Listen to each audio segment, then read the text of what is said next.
Задарабепцата, аз съм Ицбро и днес ще ви представя топ 5 най-огромни и чудовищни животни, които са живели с човека.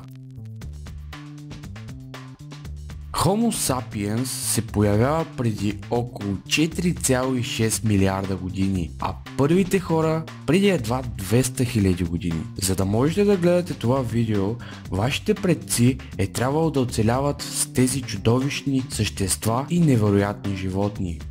Номер 5. Гигантски ленивци. Гигантските ленивци са група от няколко различни изчезнали видове ленивци, отличаващи се с особено големите си размери. Те са се появили в Олигоцена преди 35 милиона години и са живеели в новия свят, достигайки тегло от няколко тона и височина 6 метра. Някои видове гигантски ленивци са измрели в края на Плейстоцена. За разлика от съвременните ленивци, техните гигантски сродници са живели не на дърветата, а на земята. Напълно е възможно причината за изчезване на гигантските ленивци да е станал човека. Това е така, защото хората обитавали американския континент в периода преди от 30 до 10 000 години, а последните гигантски ленивци са изчезнали от континента преди около 10 000 години.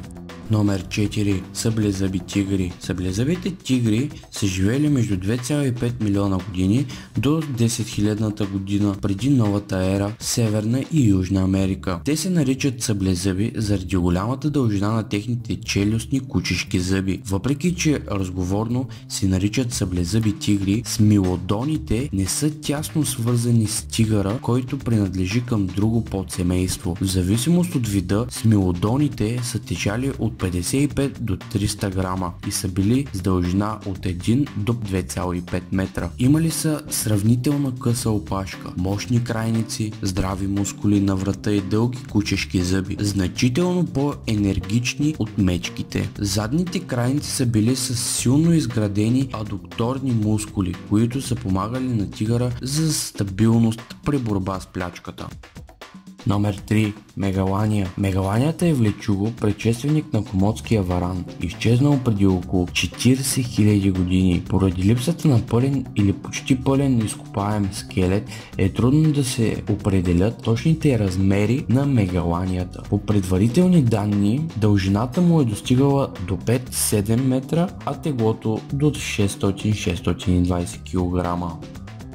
Номер 2. Гиганопитец. Гиганопитеците са най-големите човекоподобни маймуни. Първите останки от гиганопитеците са били открити на територията на съвременен Китай. През 30-те години на миналия век местните жители търгували зъбите на гиганопитеците, като ги представили за зъби на дракони. През 50-те години била открита челюст на гиганопитек, която убедително доказва, че тези зъби са принадлежали на древен роднина на съвременния човек. Според някои оценки, височината на зрял гиганопитек можела да достигне 3 метра, а масата 300 кг. Гигантите са измерели преди около 300 000 години.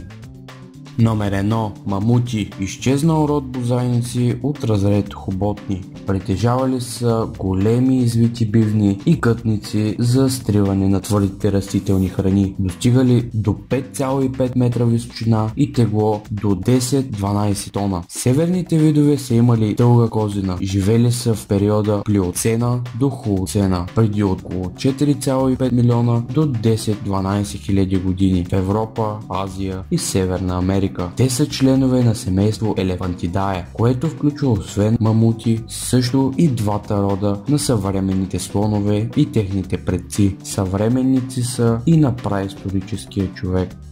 Това беше класацията за топ 5 най-огромни и чудовищни животни, които са живели с човека.